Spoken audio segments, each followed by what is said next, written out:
अस्सलामुअलैकुम टाठियो बच्चो मे छ उम्मीद ज तुम सारी ٲسِو सेहतो सलामत बह छस तुहंज कश्मीरी टीचर टाठियो बच्चो तो छो पाई ज अस छ परन टर्म सेकंड तो आज छ अस परन टर्म सेकंडुक दोयम सबक यत जन नाव छ रित आदत।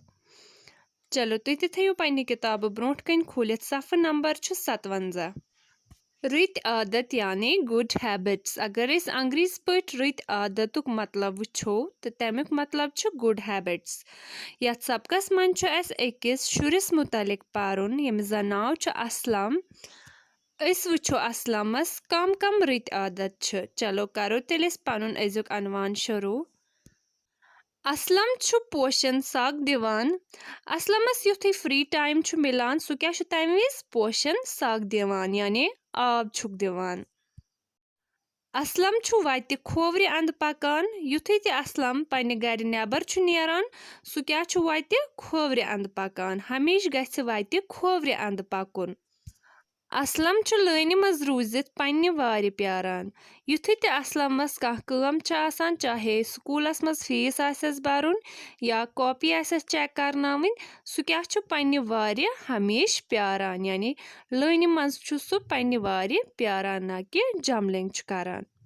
असलम छुन चाक सत मील सत या चिन सत लबन रिख दिवान। असलम क्या छु असलम छु अक असल बच्चे सु छुन लबन रिख बाकिन शुरन हिंद पर दिवान के। असलम छुन लेखन विज कलम या पेंसिल जेवि कुन लागान। वारियन शुरन छु आसान ये आदत ज तिम छु लेखन विज पेंसिल या कलम ٲسس भरान येल जन कि यह अक गलत आदत छु। असलम छु अक रुत शुर सु छुन लेखन विज कलम या पेंसिल ٲسس कुन भरान।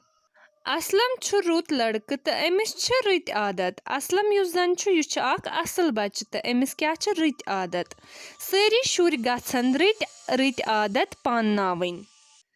दपान सारनी शुरन पजन रित आदत थावin यानी पानस अंदर पजनक रित आदत पैदा करें। सैनिस सबकस मज क्या रित आदत लिखित अस परो यम ते दपान मालिस माजे गछ खिदमत करें।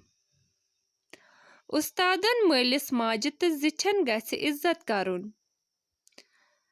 जिठन गछ सलाम करें। अपुज गछ न वनुन। चूर गछ न करें। चूर करन छ अख गलत आदत तो बे छ यह वारिया बोड़ गुनाह ते। सड़कि गछ खोवरि अंद पकुन हमेश क्या गछ सड़कि खोवरि अंद पकुन। पोशन गछ साग दियुन। युथै तुह फ्री टाइम आसव मिलान तम विज ऐजो पोशन साग दिवान। उम्मीद छ ज तुह आसो यह अनवान समझ आमुत। फी अमानिल्लाह।